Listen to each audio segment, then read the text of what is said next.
A crisis, more alarming than the one in 2008, is currently emerging. A crisis even more terrifying than the one in 2008 is emerging. The global economy has become unpredictable. Stock markets have crashed, technology stocks have suffered significant losses, and the real estate market is shrouded in uncertainty. Many people ask me whether now is a good time to invest in houses or stocks. As I observe newcomers eager to enter the market, I grow increasingly concerned. Having studied global financial markets for over a decade, through data analysis and on-the-ground research, I can confidently say an unprecedented economic tsunami is approaching. This is not an idle warning but a conclusion drawn from meticulous data analysis. Let's begin with some alarming figures. Since 2008, U.S. home prices have surged by nearly 90%.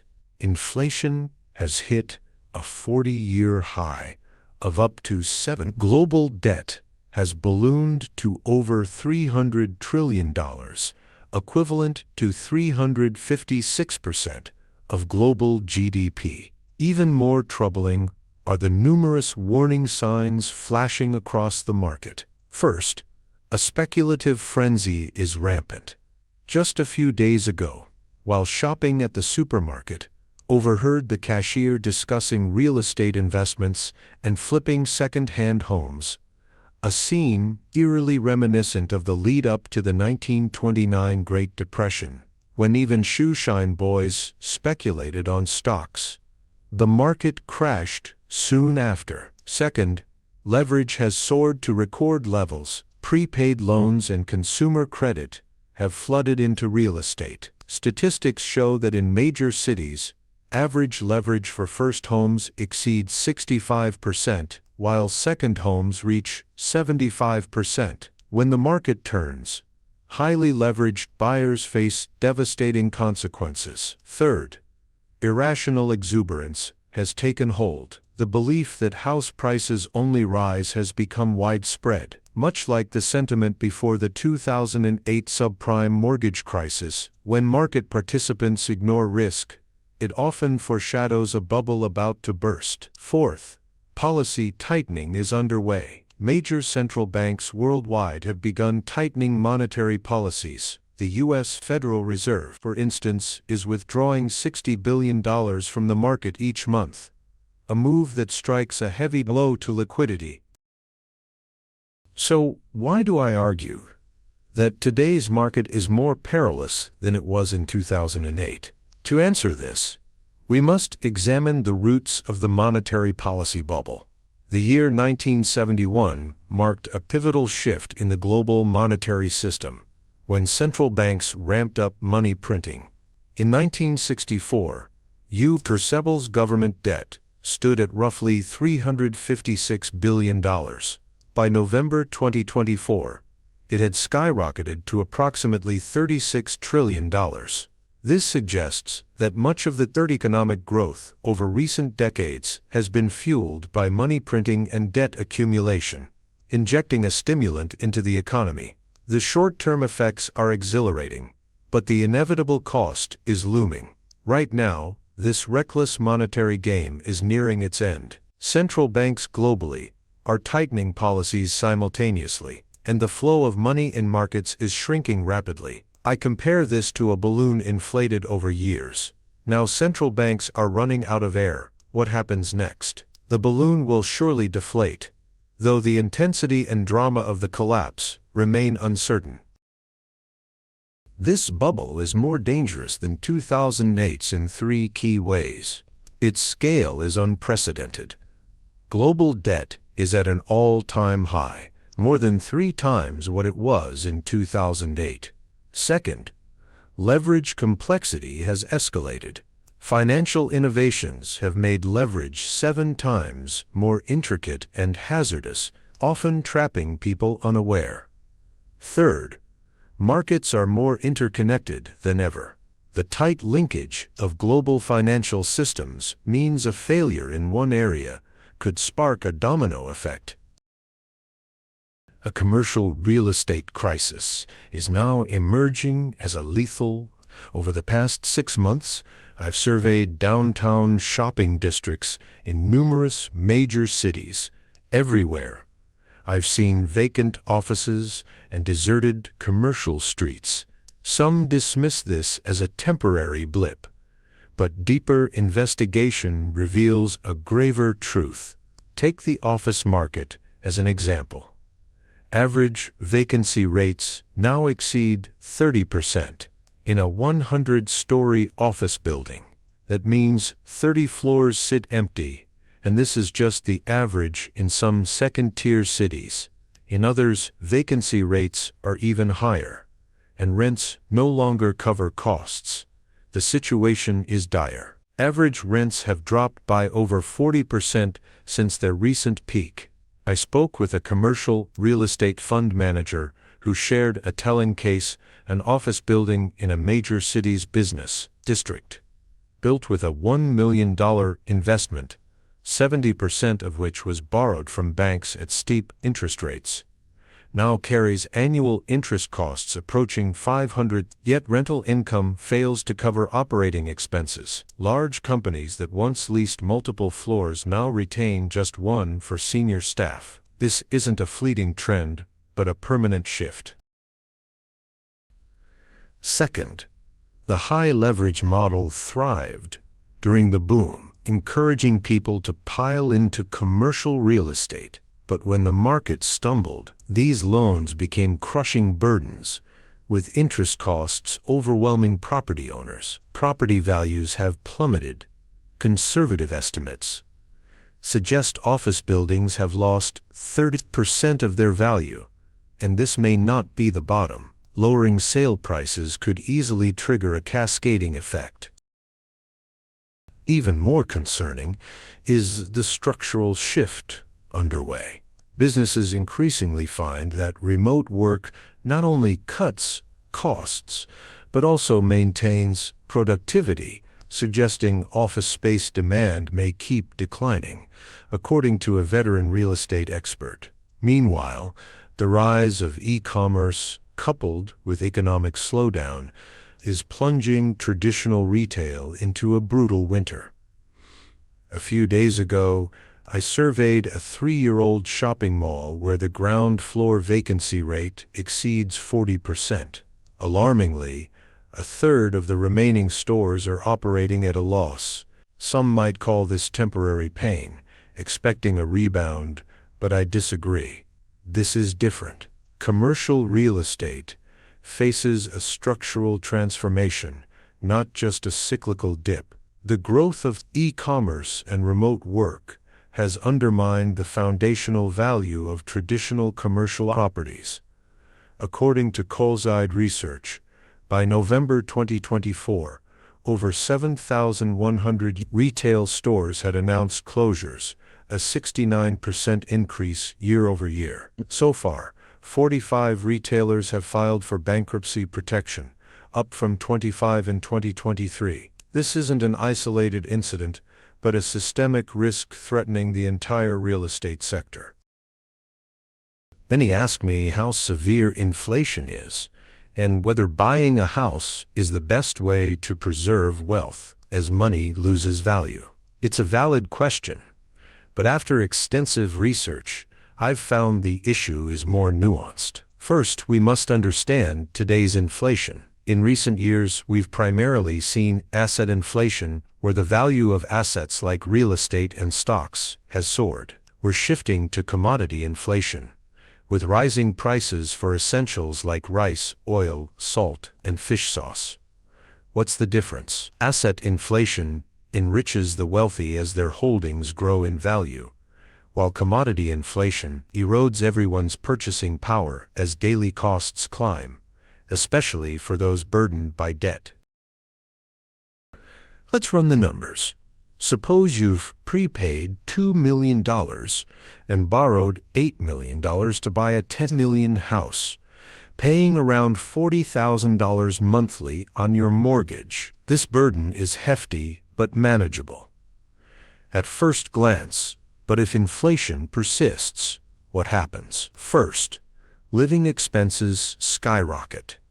Costs for rice, oil, electricity, water, gas, and services could jump by tens of thousands annually. Second, to curb inflation, central banks may hike interest rates, pushing your mortgage payments up. A mere 1% increase could add thousands monthly. Third, inflation squeezes tenants' ability to pay. If you bought the house to rent out, you might find tenants can't afford current rents. Lowering rent may not cover costs, while keeping it high risks vacancies. Some argue that house values rise with inflation, which seems logical but overlooks a critical factor. Property prices hinge on both inflation and market liquidity.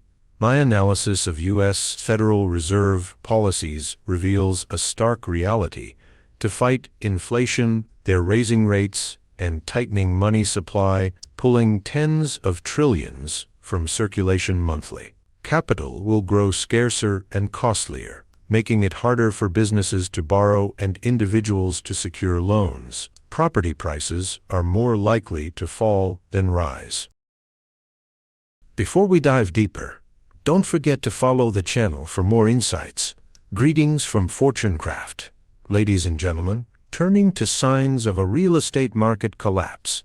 Over the past 6 months, I've tracked indicators through field surveys and data analysis. The evidence is mounting. The market is teetering on the edge. These aren't rumors, but facts grounded in data. Let's break it down. First, transaction volumes in major cities have plummeted. Used home sales have dropped nearly 40% year over year. The number of homes listed for resale keeps rising, signaling that owners are desperate to sell while buyers lose confidence in a faltering market. Last month, I visited a real estate brokerage and spoke with a veteran manager who said, "In 20 years, I've never seen anything like this. A good house used to sell in a week. Now, a month passes with no buyers or even visitors. The gap between asking and sale prices is widening too. Prime properties still fetch near their listed value, but others see discounts of $500,000 to $1 million. Desperate homeowners are slashing prices by over 15%. Real estate developers face an even bleaker outlook. Many leading firms are mired in bad debt, with construction projects stalled. Failed land auctions are increasingly common. New home prices are tumbling, transaction cycles are lengthening, and buyers' purchasing power is waning. Banks, once eager to lend for home purchases, are now cautious. Interest rates for first-time buyers are climbing. Second home loans are nearly unobtainable. Approvals take longer, and terms shift daily. Investor behavior is telling too. When markets boomed, they rushed to buy. Now, they're quietly offloading properties as rental yields plummet. In Ho Chi Minh City, for example, annual rental returns in many areas have dipped below 3% after factoring in borrowing costs and taxes, turning most investments into losses. Most alarmingly, homebuyer confidence is collapsing. Last year, consumer loans flowed into real estate. Now, they're being pulled back as risks mount. The withdrawal of foreign capital, often overlooked, is another critical signal. My recent study of capital flows uncovered a staggering trend. Foreign investors are exiting real estate markets at an accelerating pace. Months ago, I spent hours discussing this with a Singapore-based real estate fund manager. He revealed that most major foreign funds are planning to pull out of Vietnam, driven by 2 factors. First, growing pessimism about the market, not just due to the current downturn, but a belief that it will persist long-term. A seasoned manager told me, This isn't a cyclical correction. It's a structural shift. Second, rising geopolitical risks are prompting many funds to rethink Asian investments, with some setting firm withdrawal targets. This exodus threatens to destabilize supply and demand, as foreign capital has been a key buyer of premium real estate projects for a decade. So what can ordinary people do to protect themselves? After outlining these risks, many may feel anxious, but markets always blend opportunity with danger. Having the right strategy is key. For those with multiple properties, I suggest selling off non-essential assets, especially those bought at peak prices or with high debt, before the market fully craters. Why? In a downturn, high leverage is a death trap. I recently met an investor who used 70% leverage to buy 3 homes, confident of profits. Now, with prices down 15%, his equity has been halved, yet he still faces massive mortgage payments. For prospective homebuyers, my advice is to wait. Many fear inflation will erode cash value, but in a sharp correction, cash is king. Instead of buying at inflated prices, bide your time for better deals. On investment strategies, people often ask whether to buy or sell homes. There's no one-size-fits-all answer. It depends on your situation. Here are tailored suggestions. For those buying a home out of necessity, like for marriage or better living conditions, don't obsess over market swings. Still, if you can wait a few months, do so. The gap between asking and sale prices may widen. If waiting isn't an option, remember, higher prices mean higher risks. First, boost your down payment. Though interest rates are low now, they could rise. Paying at least 50% upfront slashes monthly burdens. Second, prioritize value for money. Location matters, but so do design, amenities, and future appreciation potential, like metro expansions or new schools. Third, beware hidden pitfalls. Research the developer's track record, management quality, and all taxes and fees. Lately, I've seen too many delays because buyers didn't dig deep enough. For investors, controlling risk is paramount. First, cut leverage, especially on properties with negative cash flow in a downturn. High debt is a ticking bomb. Second, diversify. Don't bet everything on real estate. Consider stable stocks or precious metals to spread risk. Third, hoard cash, at least 20% of your asset value. Volatility breeds opportunity, and cash lets you pounce. For those with large real estate portfolios, cash flow disruptions are the biggest threat. I recently met an investor with 5 properties, facing tens of thousands in monthly mortgage payments. Falling rents have pushed him to the brink. My advice: monitor cash flow per property, offload low-yield or distant assets, and keep core holdings. Next, lower your debt load. If payments overwhelm you, sell 1 or 2 properties to ease the strain. What lies ahead for real estate? I've wondered lately if Vietnam's real estate golden age is truly over. After deep analysis, I believe the market is entering a new phase. The wild growth of the past 20 years won't return, as its 3 key drivers have shifted. The population advantage is gone.